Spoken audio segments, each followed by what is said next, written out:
Lindamood-Bell Radio. I'm Dave Hungerford. Lindamood-Bell Professional Development can help your school maximize student achievement. We prepare educators to meet the needs of at-risk learners, including low-income students and students identified for special education. Evidence-based programs are key to our solutions for schools. Our interactive, in-depth teacher workshops are available in person or live online. Learn more and get started at lindamood-bell.com. I went through the archives to get today's episode. Several years ago, I sat down with Dr. Robert Pletka, the superintendent of Fullerton Schools in Southern California. The district was 1 year into a partnership with Lindamood-Bell that continued for many years and had many successes. Listen to him talk about that, and you'll hear a parent of an EL student who made great strides in her reading through this project. Here it is. I'm Bob Pletka, and I'm the superintendent of Fullerton School District. How long have you been here? 3 years, and prior to that I was superintendent of El Centro. And so, what were some of your main goals as far as literacy when you came into the district? Well, definitely, I think there's two pieces. One is we have kids in our school systems every year across California and across this nation where kids fall through the cracks. That the regular form of reading instruction doesn't resonate with them, and they have troubles, and in some cases our typical reading class isn't really meant for kids that are really struggling. And so our hope was to create basically like a reading clinic to really give intensive reading instruction to our kids. We have 14,000 students from kindergarten to 8th grade, and we also do preschool and transitional kindergarten as well. Our demographics were about 50% of our students are free and reduced lunch, and about a little over 35% of our kids are English learners. And so we serve a pretty diverse population. And we also have a large, as well as large Korean population in Fullerton. Have you adopted the Common Yes. Core? Yeah. Could you maybe explain that to a layperson, when that adoption took place and what was involved around that? Sure. So Common Core here in California really was rolled out last year. And so one of the big differences for kids within the Common Core, specifically with language arts, is there's more nonfiction in terms of the reading as well as the writing. And so that's a heavy emphasis. And so we also, our curriculum then reflects that. And so it's really important that our students understand not only how to read and write, but also the academic vocabulary that goes with it and the domains of reading and writing in a specific field or area. Do you feel like it was a major actual change in things, more than just, some people think it's just like changing the jargon, it's just a different way to describe the same sort of testing? Yeah, I think there was some substantial differences in terms of the Common Core. Definitely the emphasis, again, on nonfiction. Even in some of the early elementary grades, pretty much our previous standards and skills really focused on literature, and so now there's more of a balance. Literature is still very important and a piece that's important to our teachers, our community, but there is this other piece. In fact, I was talking with one of the deans at the community college, and he was saying that in general our school districts have done a nice job in the area of literary analysis, and kids come prepared in that area. But in the area of, let's say, research, reading and writing, that's an area that he was looking forward to having the benefit of Common Core to kind of bone that up for kids, so that was an area that they would be also masterful as well. And so presumably it's not just been the curriculum, but also there have been some changes to the state achievement tests. Yes. And those lock in pretty closely. Do those? Yeah, this was really their first year with the new testing, and it had its fair share of glitches. I mean, the kids pressed the tab key and it would be logged out of the test. There were times where certain features didn't work. So the state's still working on it, and but probably the substantive difference is that it's an adaptive test. So as kids or students get something right, it then customizes the assessment to keep, in a sense, getting more and more rigorous to define where they are on an achievement scale from either non-proficient all the way up to a mastery level. So is it computer administered? It's a computer adaptive, yeah. Oh, is that true across the board in the state or just certain? That's true throughout California. What was your decision about joining with Lindamood-Bell? Well, I've had a long history of working with Lindamood-Bell and having lots of success with our kids. And so we've really used it to help kids that are really struggling with reading, whether that's in something like decoding or whether that's in comprehension. And I have story after story of kids that after just actually a fairly short period of time move up several grade levels and go literally from getting F's and D's to A's and B's. So lots of success, and not only is there anecdotal evidence, but we actually had a lot of success when we started the program that the number of students going into special education actually were reduced because they were taught reading and literacy skills, and so, in some cases didn't need to be placed in special education. The model you had in El Centro, your previous district, was strictly professional development. Maybe you could talk about that model versus something you're doing that's a little different here. Sure. So the professional development was brought in, and Lindamood-Bell worked with our teachers in a very intensive way. I mean, it wasn't just the initial professional development, which was about a week long, but it was ongoing. And so they provided feedback to the teachers as they were teaching the lessons. They modeled those lessons. And so it's really, again, a very intensive period of time that extends beyond just the week of training. And that was at your previous district? That was a previous district. We're still doing that, and that model we're going to be doing in Fullerton, and have actually already started that. The second piece is we partnered up with Lindamood-Bell for our after-school program, and they're coming in, and so the clinicians from Lindamood-Bell are working alongside our teachers so that we can, in some ways, work with more students. So it's about capacity and being able to really target the number of students that need this extra support. And how's that working so far? Actually, it's been going pretty well. I mean, the people that I've talked with, our principal, a couple teachers, have said that it's actually worked very well, and it's kind of nice to have that ability to kind of be side by side, and if they need extra support, I mean, there's someone there that can provide it. And so it's more of a partnership piece, and that's an important piece, because it's really, if we're going to work together in this little public-private partnership, you want it to be something that works for both groups, and people feel good about it, and they feel there's a sense of dignity in that process.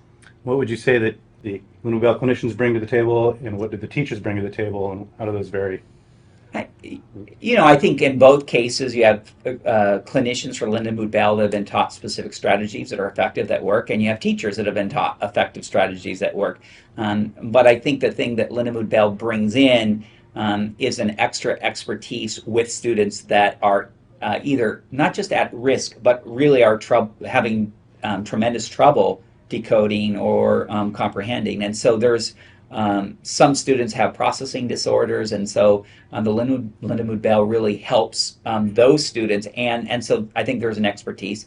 Definitely our teachers know our kids, and our teachers have built relationships with kids, and that's a really an important piece. In fact, I think in some cases all success and efficacy that comes from kids builds and starts with a good relationship with that adult and that teacher, and obviously our teachers have already built those relationships, so I think that's really important too. How are you measuring to see if this is successful, probably including the state test, whatever? Yeah, I mean, so one is, there's assessments that Lindamood-Bell brings to the tables, so we'll be using those. We have benchmark assessments across the district, we'll be administering those. We also use something called DIBELS as well, and so and then of course state tests. So all of those things, multiple measures to tell a story and to show success for the kids. And actually, the data is important, very important, and that's important to our board and our community and our parents. But I think the personal stories are also an important piece. And while the data tells a story, in some cases the kids are experts on their own experience, and who better than to ask the experts who know their experience best, and that's the kids. My daughter started at Pacific's school, And when she came to this country, like me, we don't speak English, so the English is a little bit hard. When she tried to read something, she told me, "Papi, it's really, really hard. I sometimes try, but I can't." She was really, really sad, and sometimes she cried. She cried. She was, and we cried too. I used to cry for that. And we asked for the principal asked for help, and she find something, and she told me, "We have something for your daughter." And after good program, the teacher told me too about this. Oh, she's reading better than before, and then I told her, oh, she's going to this program, so that's why. After this program, she's not afraid to read and speak. She speaks with their friends now, and she's relaxed, and then she forgot she's speaking English and reading something. So we were so happy about that. Now she's reading better. Now when she goes home, did you do your homework? I did that. Show me that. And when I see the paper, the homework paper, it's finished, and I have time to do some other thing at home, and it's better for me. Now she said, "Can I get another book?" And I say, "Of course, you can have it." Yeah, she wants to learn more about reading. I am so thankful for your help, and I appreciate your patience, because my daughter she's so special, and her life is different now. It's better, and thank you again. Thank you so much. I cry now because I'm happy. We actually rolled it out 2 years ago, in a very cursory kind of way. We sent some folks up to San Luis Obispo, and they received some training, and I think they brought back some strategies, but they didn't necessarily bring back the Lindamood-Bell program. They brought back some strategies that are great strategies, but what we're looking for is more kind of a fidelity to the program itself, which is where we've had such success, and success that I've seen in other places. And so what's the plan long term? Well, I think the long-term plan would be to develop centers where we have high levels of success, and then with that success, leverage and extend that and expand it to other places as well. So, but it always starts with a couple pilots where they have a great story to tell, and our hope is that they'll tell the story to the rest of the community in the other schools. Yeah, I think some of the challenges some of them are just pragmatic or logistical. I mean, in some ways, we have a schedule that's based on supporting and working with classrooms of 30 students, and so the challenge is, how do you schedule it so that some kids are being pulled out for an extended period of time, and how do you do it so that they're not missing then their grade level standards that they need to learn as a part of their language arts, that they'll also be assessed on. And so, we don't want this to be Lindamood-Bell or regular ELA instruction. We really want it to be we want both of those to take place.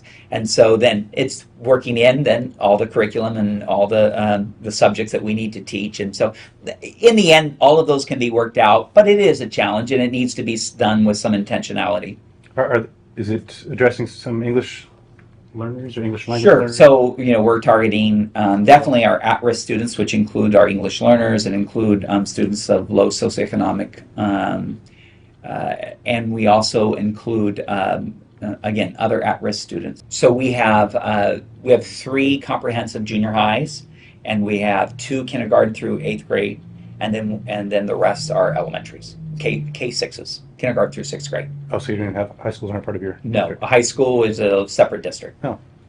Is that common here?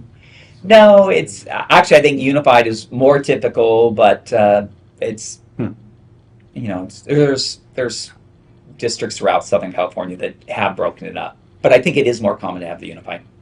So Fullerton School District, specifically at the schools that are being served, for example, at Pacific Drive, you have about 3/4 of the students, and in some cases more, that are free and reduced lunch, which means they come from low socioeconomic status, and so they're at risk. And you also have students, approximately about 50% of students at the schools that we're serving that are English learners, and so those are some of the students that we'll be serving.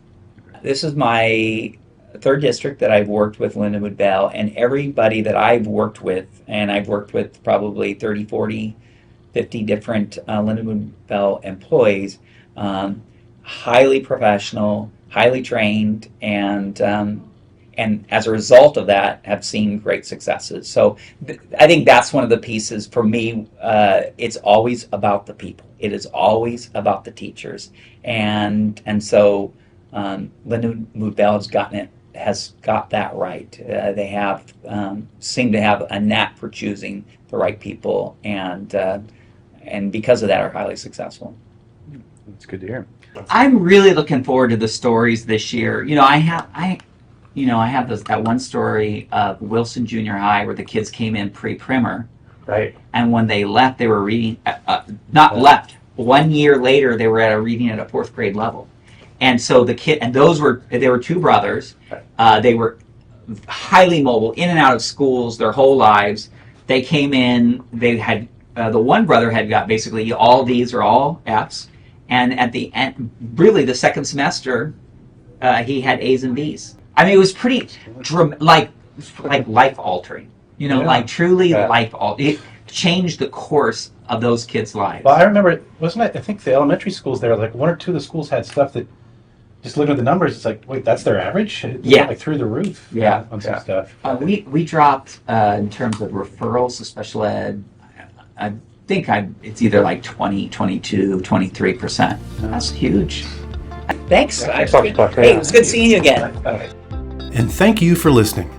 Learn more about us at lindamoodbell.com. You can also find us on YouTube, Instagram, Facebook, and Twitter. We are Lindamood-Bell.